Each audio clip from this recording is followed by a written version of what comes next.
2012 वो साल था जब बेटिंग इंडिया में कॉमन हो गया था। दिल्ली पुलिस ने इलीगल बेटिंग और मैच फिक्सिंग के ऊपर इन्वेस्टिगेशन शुरू कर दिया था कि मुंबई अंडरवर्ल्ड के लोग आईपीएल के सीजन में मैच फिक्सिंग में इन्वॉल्व हैं। इस रिकॉर्डिंग में सुनने को मिला बुकीज प्लेयर्स को बता रहे हैं उन्हें किस ओवर में एग्जैक्टली कितने रन कंसीड करने हैं। नाउ यहाँ पे दिल्ली पुलिस होटल इंटरकॉन्टिनेंटल से श्रीशांत को अरेस्ट कर लेती है। इसके बाद दिल्ली पुलिस निकलती है होटल ट्राइडेंट के लिए, जहाँ पे उस टाइम राजस्थान रॉयल्स की पूरी टीम स्टे कर रही थी। बिंदु दारा सिंह का कनेक्शन बीसीसीआई के उस समय के प्रेसिडेंट एन श्रीनिवासन के son in law and Mahendra Singh Dhoni की टीम चेन्नई सुपर किंग्स के टीम प्रिंसिपल गुरुनाथ मयप्पन के साथ। The darkest period of IPL and Indian cricket. 2013 IPL spot fixing and betting case. कैसे इस केस में स्टार इंडियन प्लेयर्स से लेके आईपीएल की top teams like Chennai super Kings, Rajasthan Royals, Bollywood के सेलिब्रिटीज राज कुंद्रा, उस टाइम के बीसीसीआई के प्रेसिडेंट एन श्रीनिवासन के son in law Gurunath Meiyappan, underworld dons like Dawood Ibrahim, Chhota Shakeel involve हुए इस केस में, आज जानेंगे इस वीडियो में। Year 2012 where it all starts. 2012 वो साल था जब बेटिंग इंडिया में कॉमन हो गया था। आईपीएल के मैचेस हो या इंटरनेशनल मैचेस, सट्टेबाजी जम के हो रही थी इस साल में, जिसके बाद दिल्ली पुलिस ने कुछ प्लान किया। आईपीएल 2012 में जो बेटिंग हो रहा था उसको रोकने के लिए दिल्ली पुलिस ने इलीगल बेटिंग और मैच फिक्सिंग के ऊपर इन्वेस्टिगेशन शुरू कर दिया था। अगला साल आया 2013 का, उसी के साथ एक नया आईपीएल सीजन। इस बार आईपीएल 3 अप्रैल से शुरू होने वाला था। दिल्ली पुलिस ने आईपीएल शुरू होने के 2 महीने पहले ही फरवरी से अपना रिसर्च शुरू कर दिया था। दिल्ली पुलिस ने कुछ टारगेट बुकीज के नंबर्स की टेपिंग शुरू कर दी थी। नाउ इन 2013 दिल्ली के लोधी कॉलोनी पुलिस स्टेशन के स्पेशल सेल को एक सीक्रेट इंफॉर्मेशन मिलती है कि मुंबई अंडरवर्ल्ड के लोग आईपीएल के सीजन में मैच फिक्सिंग में इन्वॉल्व हैं। इसी के साथ दिल्ली पुलिस को यह भी पता चलता है कि इस रैकेट में कुछ प्लेयर्स एंड अनआइडेंटिफाइड बुकीज भी शामिल हैं। दिल्ली पुलिस लगातार कॉल टैप कर रही थी जिससे उनको कुछ क्लूज मिले, जैसे प्लेयर्स कौन सा सिग्नल देगा जब उसे रन्स कंसीड करना हो, अपनी कलाई की घड़ी निकाल के पहनना, अपने रिस्ट बैंड्स को हिलाना, चेन्स को निकाल के वापस से पहनना, टॉवल्स ट्राउजर में लगाना, ओवर फेंकने के पहले वार्म अप करना, और भी ऐसे बहुत सारे सिग्नल्स थे जो ओवर स्टार्ट करने के पहले प्लेयर्स को देना होता था। बुकीज प्लेयर्स के साथ मिलके रन्स डिसाइड करते थे कि इतना रन्स आपको कंसीड करना है, किस ओवर में आपको कंसीड करना है, उसके पहले कौन सा सिग्नल देना है, ये सब कुछ डिसाइड होता था। उसके बाद बुकीज उस ओवर में हेवी बैटिंग करते थे और बहुत बड़ा प्रॉफिट कमाते थे। ये सब इंफॉर्मेशन होने के बाद भी अभी तक दिल्ली पुलिस के हाथ कुछ बहुत बड़ा नहीं लगा था जिसके ऊपर वो एक्शन ले सकते हैं। नाउ आईपीएल अब स्टार्ट हो चुका था, मई का महीना था, सब कुछ सही चल रहा था, लेकिन इसी के बीच दिल्ली पुलिस के हाथ कुछ ऐसा लगा जो इंडियन क्रिकेट फैंस को हिला के रख देने वाला था। जो फोन टेप दिल्ली पुलिस कर रही थी उसके थ्रू 5 और 9 अप्रैल को जो मैचेस होने वाले थे उसके बारे में कुछ पता चला। इस रिकॉर्डिंग में सुनने को मिला बुकीज प्लेयर्स को बता रहे हैं उन्हें किस ओवर में एग्जैक्टली कितने रन्स कंसीड करने हैं और क्या सिग्नल देने हैं। जैसे 5 मई के मैच में जो कि पुणे वर्सेस राजस्थान रॉयल्स के बीच था, इसमें अजीत चंडीला को अपने सेकंड ओवर में रन्स कंसीड करने थे, जिसमें अजीत चंडीला ने 14 रन्स कंसीड करे। 9 मई को जो मैच होने वाला था Punjab Kings 11 Punjab versus Rajasthan Royals, इसमें श्रीशांत को अपने स्पेल के सेकंड ओवर में रन्स कंसीड करने थे। ओवर के पहले श्रीशांत को एज सिग्नल अपने ट्राउजर पे टॉवल लगाना था और बुकीज को थोड़ा टाइम देना था ताकि वो हेवी बैटिंग कर सके। नाउ मैच के दिन इवन दिल्ली पुलिस भी शॉक्ड हो गई जब एग्जैक्टली वैसा ही हुआ जैसा कॉल टेपिंग में पता चला था। अपने स्पेल के पहले ओवर में श्रीशांत ने टॉवल नहीं लगाया, लेकिन दूसरे ओवर में श्रीशांत ने टॉवल अपने ट्राउजर में लगाया और बुकीज को थोड़ा टाइम देने के लिए he did some warm up, stretching exercises, और उस ओवर में श्रीशांत ने 13 रन्स कंसीड किए। राजस्थान के नेक्स्ट मैच 15 मई को जो कि मुंबई के साथ था। नाउ अब दिल्ली पुलिस को यह पता चल चुका था कि ये सब कुछ राजस्थान के ही मैचेस में हो रहे हैं, तो राजस्थान के हर एक मैचेस को दिल्ली पुलिस मॉनिटर करना स्टार्ट कर चुका था। राजस्थान का नेक्स्ट मैच 15 मई को था जो कि मुंबई के साथ था। इसमें अजीत चंडीला ने एक प्लेयर अंकित चावन को मोटिवेट किया to take 60 lakhs for 1 over. 60 lakh रुपए लेके उन्हें एक ओवर फेंकना था जिसमें जैसा बुकीज उनको डायरेक्शन देंगे उनको वो करना था। अंकित चावन को उसके स्पेल के सेकेंड ओवर में बुकीज ने 13 या उससे ज्यादा रन्स देने को बोला और बिल्कुल मैच में वैसा ही हुआ। अपने पहले ओवर में अंकित चावन ने सिर्फ 2 रन दिया, बहुत अच्छी बॉलिंग की, लेकिन दूसरे ओवर के पहले बॉल पे 6 रन, दूसरे बॉल पे 2 रन और तीसरे बॉल पे 6 रन, यानी कि पहले 3 बॉल्स में ही 14 रन।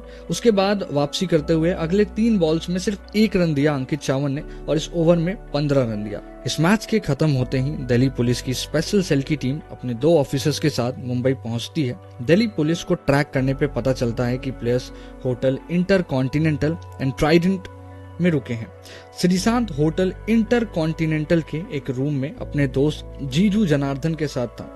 जीजू जनार्दन, मैं आपको बता दूं, एक ऐसा इंसान था जिसपे पहले ही सट्टेबाजी के केसेस चल रहे थे और वो सट्टेबाजी में इन्वॉल्व था पहले से ही। नाउ यहाँ पे दिल्ली पुलिस होटल इंटरकॉन्टिनेंटल से श्रीशांत को अरेस्ट कर लेती है। इसके बाद दिल्ली पुलिस निकलती है होटल ट्राइडेंट के लिए, जहाँ पे उस टाइम राजस्थान रॉयल्स की पूरी टीम स्टे कर रही थी।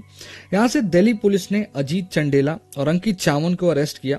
इसी दौरान दिल्ली पुलिस की एक और स्पेशल सेल की टीम ने 14 और बुकीज और सट्टेबाजों को भी अरेस्ट किया।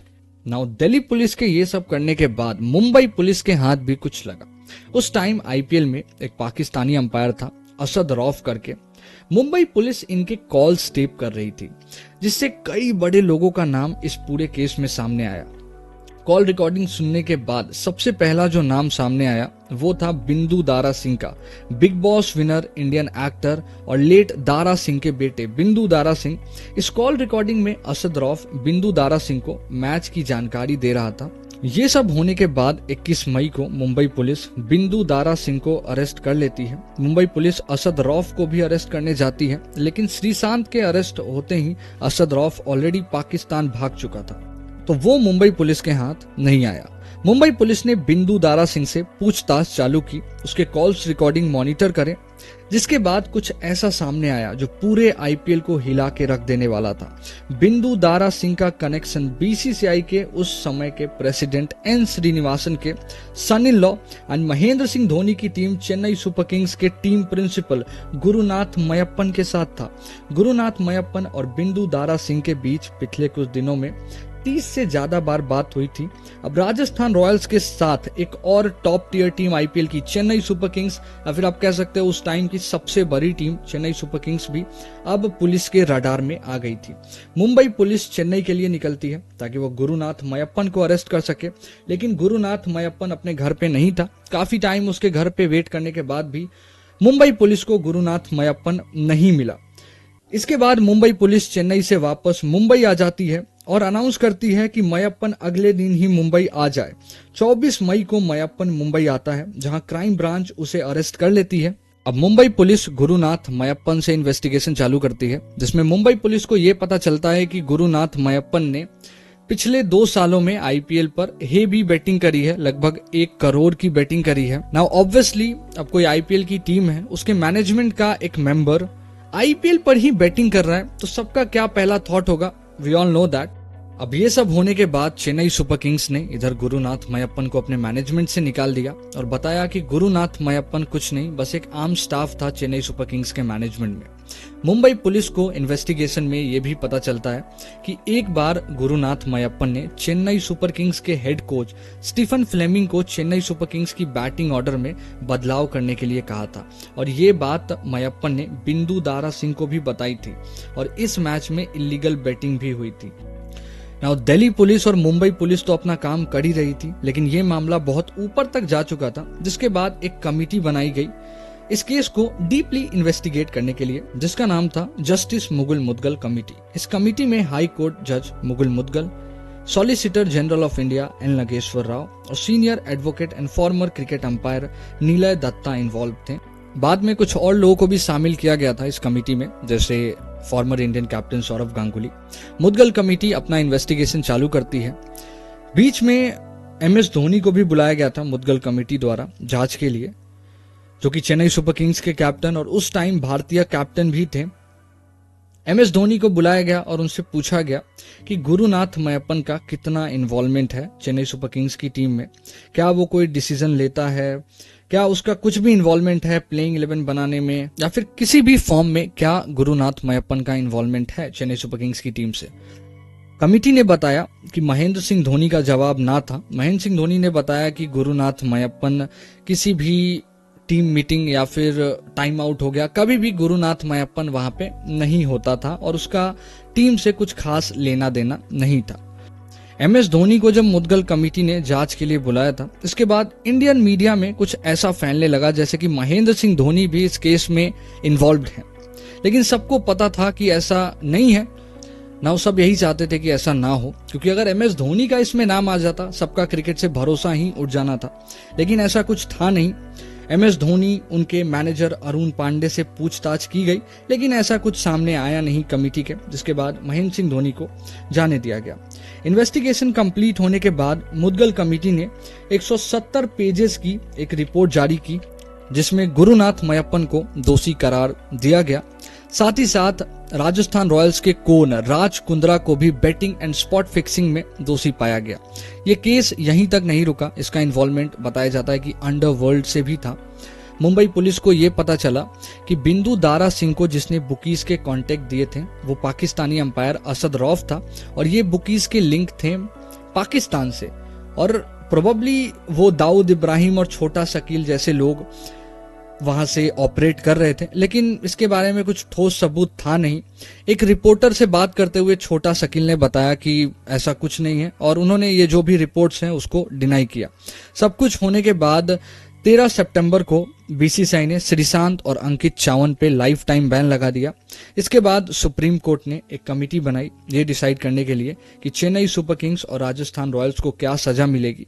जुलाई 2015 में, यानी कि ये सब कुछ होने के ऑलमोस्ट 2 साल बाद, ये कमेटी डिसाइड करती है कि चेन्नई सुपर किंग्स और राजस्थान रॉयल्स को 2 साल के लिए IPL से सस्पेंड किया जाएगा। साथ ही साथ गुरुनाथ मयप्पन और राज कुंद्रा पे लाइफ टाइम बैन लगा दिया गया। अब वो IPL, इंडियन क्रिकेट या फिर BCCI के किसी भी मैच में कोई भी इन्वॉल्वमेंट नहीं दिखा सकते हैं। ये क्रिकेट और BCCI के लिए एक डार्क पीरियड था, लेकिन अच्छी बात यह है कि इसके बाद हमें ऐसा कुछ इंसिडेंट नहीं देखने को मिला, एंड विल होप कि ऐसा फ्यूचर में कभी ना देखने को मिले। Like the video if you enjoyed. Don't forget to subscribe the channel and hit the bell icon for such cricket contents.